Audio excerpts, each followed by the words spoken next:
मृत्यु से पहले मृत्यु की आहट कोई बिरला गुरु ही जान पाता है, या बिरला शिष्य। हर व्यक्ति नहीं जान पाता। हर व्यक्ति तो मृत्यु को देखते ही घबरा जाता है, लेकिन मृत्यु आने से पहले कभी भी मरने की तैयारी नहीं करता। हर चीज की तैयारी करता है पर मरने की तैयारी नहीं करता। और पूरा गुरु कभी भी शिष्य का साथ नहीं छोड़ते। कहते हैं पांचवी पातशाही ने, नानक कचड़िया स्यू तोड़ ढूंढ सजन संत पकया, ओए जीवन दे विछुड़न दे ओ मुआ न जाही छोड़। कहते हैं मौत के वक्त पूरे गुरु कभी साथ नहीं छोड़ते, जबकि संसार का हर रिश्ता, हर साजो सामान यही छूट जाता है। तो भाई पूरे सतगुरु की बात समझो कि वो क्या कहना चाहते हैं। देखो एक किस्सा प्रचलित है कि जब दूसरी पातशाही गुरु अंगद देव जी महाराज अपना चोला छोड़ना चाह रहे थे, उन्हें पता चल गया उस वक्त उनकी आयु केवल 47 साल और 11 महीने की थी। तब उन्होंने संगत को बुलाया और कहा कि अब उनका चोला छोड़ने का समय आ गया है। अब वो शरीर को छोड़कर वैकुंठ को जाएंगे। इसीलिए उन्होंने गुरु अमरदास महाराज जी को बुलाने के लिए कहा और अच्छी तरह से उनको स्नान करा के अच्छे सुंदर वस्त्र पहनाकर उनके सामने उपस्थित किया गया। कहते हैं गुरु महाराज ने संगत को समझाया कि जब वो यहां से जाएं तो उस समय सतनाम वाहे गुरु का जाप करना, कीर्तन करना, रोना नहीं और लंगर जारी रखना। इस तरह कहकर उन्होंने गुरु अमरदास जी के सामने 5 पैसे और नारियल भेंट किए और अपना माथा टेका। और कहते हैं बाबा बुड्ढा सिंह जी महाराज के अनुसार उन्होंने गुरु अमरदास जी के सर पर तिलक लगाया और वो ज्योति ज्योत समा गए। कहने का मतलब है कि दूसरी पातशाही जो पूरे सतगुरु थे, परमात्मा का स्वरूप थे, उन्हें पता चल गया। भाई जो गुरु भक्ति करते हैं, नाम भक्ति करते हैं, उन्हें पता चल जाता है कि मृत्यु के समय किस तरह की वेदना होती है और मृत्यु कब आनी होती है। इसीलिए वो मृत्यु का डटकर सामना करते हैं। और मैं कहता हूं हम सभी को एक न एक दिन मरना है, लेकिन हम मरने से डरते हैं।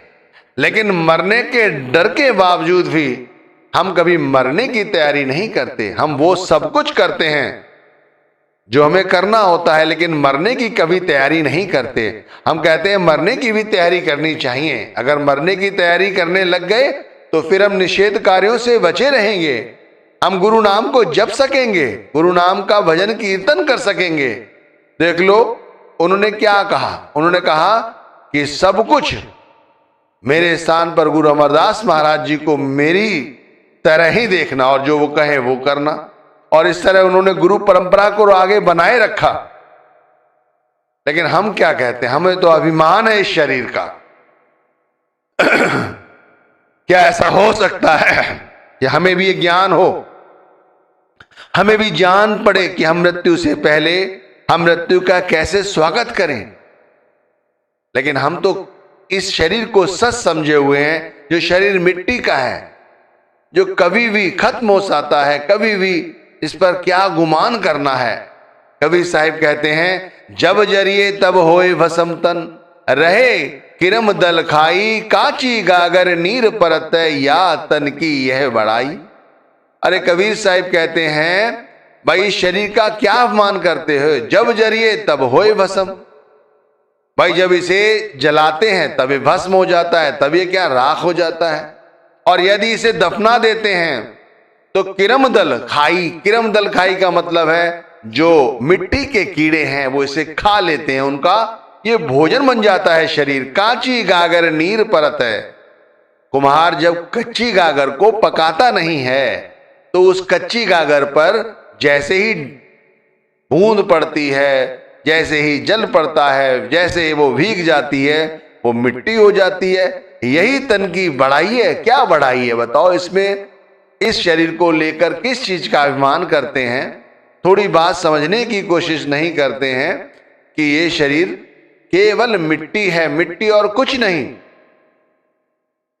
जब इस शरीर को कीड़े खा लें, आप समझिए उस शरीर का क्या अभिमान करना। और जिस तरह एक मिट्टी, कच्ची मिट्टी की गागर भस्म हो जाती है, पानी में घुल जाती है, इसी तरह अग्नि के साथ होकर ये खत्म हो जाती है और जो हमने इकट्ठा कर रखा है वो सब यहां छूट जाता है। भाई समझने की कोशिश करो कि समझाने का प्रयास क्या किया जाता है। अगर मृत्यु की आहट हमने समझ ली, मृत्यु की आहट हमने समझ ली, तो हमारी रहनी बदल जाएगी, हमारी सहनी बदल जाएगी, हमारी कथनी और करनी में जो फर्क है वो एक हो जाए। भाई जैसे जी रहे हैं वैसे तो हम कभी भी मरते वक्त गुरु का ध्यान नहीं कर सकते, सदगुरु के स्वरूप का ध्यान नहीं कर सकते, उस परमात्मा के नाम का सुमिरन नहीं कर सकते, क्योंकि हम शरीर के रिश्तों में उलझे हुए हैं। हम तो नाम को अंत समय ये समझें कि जो जपेगा और उसकी मुक्ति हो जाएगी, तो भाई नाम को अंत समय वही जप पाता है, वही ध्या पाता है जो नाम को दिन रात अंगीकार किए हुए है, जिसे नाम के सिवाय कुछ नहीं सूझता, जिसके लिए गुरु और गुरु का नाम केवल वो परमात्मा सच है और कुछ नहीं। मीराबाई जी कहती हैं, मारे जन्म मरणरा साथी, मारे जन्म मरणरा साथी, थाने नहीं विसरू दिन राती, था देखा बिन कल न पड़त है, जानत मेरी छाती। मारे जन्म मरणरा साथी, ऊंची चढ़ चढ़ पंथ निहारू, रोए रोए अखियां राती, मारे जन्म मरणरा साथी। अब आप समझिए, वो कहती है एक जन्म नहीं, जन्म जन्म। बहुत से लोग 7 जन्मों की बात करते हैं, वो तो जन्म मरण का साथी कहती है महाराज श्री कृष्ण को, जबकि उन्होंने महाराज श्री कृष्ण को देखा तक नहीं था, केवल एक उनके हाथ में मूर्ति थी और गुरु का शब्द था जिसके साथ वो अपने आप को जोड़े रखा था, उसे ही सच समझती थी और कहती थी इस गुरु नाम को नहीं बिसरूं दिन राती, एक पल के लिए वो उसे बिसरना नहीं चाहती थी और न विसारती थी, हमेशा ही उसी नाम के साथ अपने लिप के तारों को जोड़ के रखती थी। हम में से भी बहुत सारे ऐसे लोग हैं, ध्यान रखिए, इस युग में भी ऐसे लोग हैं जो गुरु के नाम को हमेशा संभाले हुए हैं। भाई आप क्या समझते हैं दुनिया में हर व्यक्ति हमारी ही तरह है? नहीं भाई, हमसे एक से एक बढ़कर भक्त है जो गुरु के लिए सब कुछ कर सकता है और कर रहे हैं, सब कुछ गुरु को सौंप दिया है। वो जानते हैं कि ये सदगुरु जिन्होंने नाम दिया है ये उनके जन्म जन्म के साथी हैं। मीराबाई की उपमा तो इसलिए दी जा रही है, या अन्य संत महात्माओं की उपमा इसलिए दी जा रही है क्योंकि अभी हमारे को जो लोग हैं इनका इतिहास नहीं पता।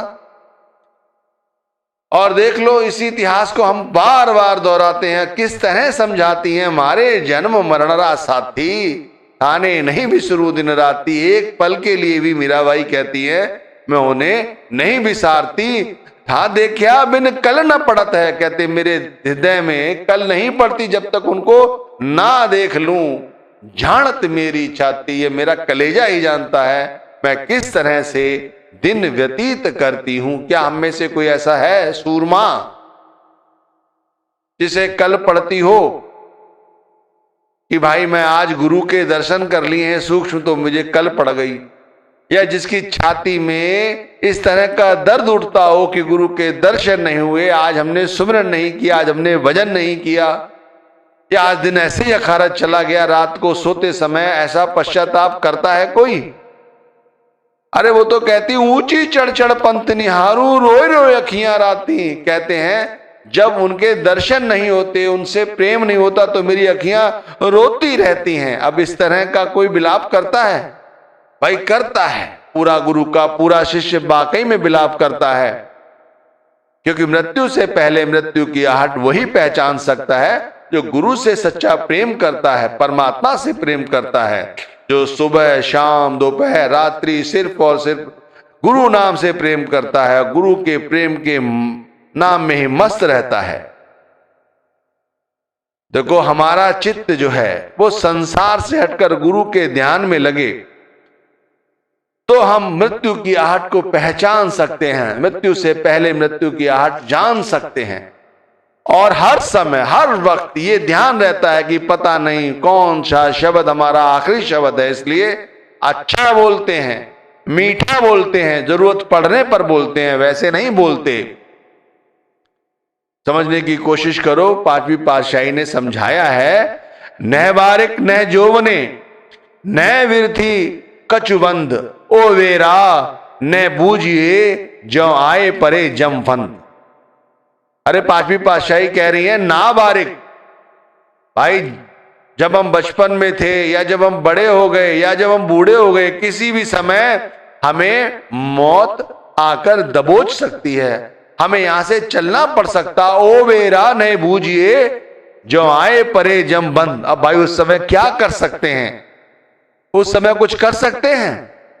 कहते हैं उस समय गुरु का नाम जप लेंगे तो हमेशा के लिए यहां से मुक्ति हो जाएगी। ध्यान रखना, धर्मराज के बुलावे से पहले ही यहां से चलने की तैयारी करो भाई। ये मत सोचो कि बस अब सब कुछ हो गया है, बच्चे बड़े हो गए, इनकी शादी कर दी है, अब क्या है, इन बच्चों के संग खेल रहे हैं और यहां हमेशा रहेंगे। नहीं भाई,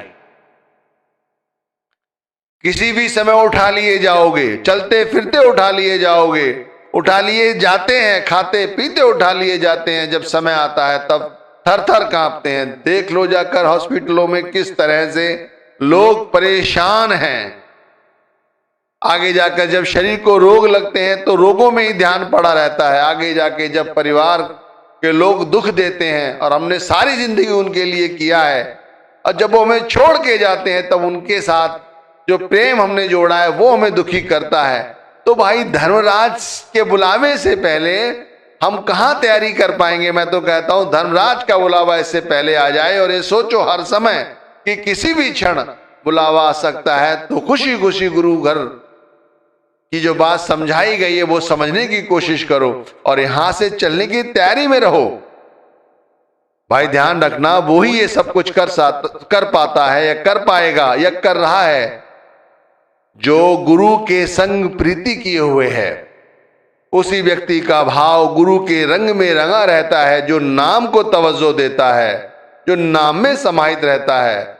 मैं कहता हूं जो बगैर किसी शंका के, बगैर किसी संकोच के, बगैर मन में कोई द्वेष लाए, अरे नहीं ये तो मनुष्य है, ये हमारी क्या संभाल कर सकते हैं। जैसे कहा ना, नानक कचड़िया शिव तोड़ ढूंढ सजन संत पकिया। ये पूरे गुरु हैं। ओए जीवन दे विछुड़न दे, ओए मुआना जानी छोड़। वो नहीं छोड़ते हमें, वो हमारे साथ चलते हैं। चाहे वो चोला छोड़ चुके हो, उनका शब्द फिर भी हमारी संभाल करता है। ये है पूरे गुरु की पूरी भक्ति। ये समझने की कोशिश करो जो समझाया जा रहा है। मैं कहता हूं बगैर भावनाओं के और समस्त शंकाओं को त्याग कर पहले अपने अंदर भावनाओं को प्रेरित करो, गुरु से भक्ति अपने अंदर लाओ और सभी शंकाओं को छोड़ते हो गुरु भक्ति में लग जाओ और फिर सब कुछ भुलाकर गुरु नाम को जपें, गुरु नाम का भजन करें। जो भजन में बैठते हैं उनका ध्यान करते हैं, ध्यान रखते हैं, उन्हीं का ध्यान आज्ञा चक्र से शब्द धुन तक जुड़ता है और मृत्यु के समय उनका ध्यान आज्ञा चक्र से ऊपर ही 10वें द्वार यानी 10वीं गली में ही रहता है। फिर मृत्यु जब आती है तब वो मृत्यु का स्वागत करते हैं। धर्मराज के बुलाए या भेजे गए यमदूतों का स्वागत करते हैं। ये नहीं कि आम इंसानों की तरह वो डरे।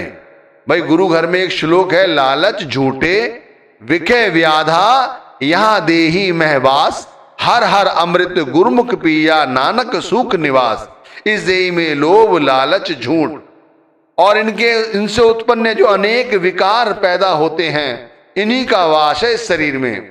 जो व्यक्ति हर समय इसी शरीर के अंदर नाम रूपी अमृत को पीता है, हर हर अमृत गुरुमुख पिया, जो हर वक्त गुरु के नाम को अमृत को पीता है, चखता है, उसी के हृदय में सच्चे प्रभु का निवास रहता है और वो ही परमात्मा को याद कर सकता है, भजन कर सकता है और दूसरा कोई नहीं।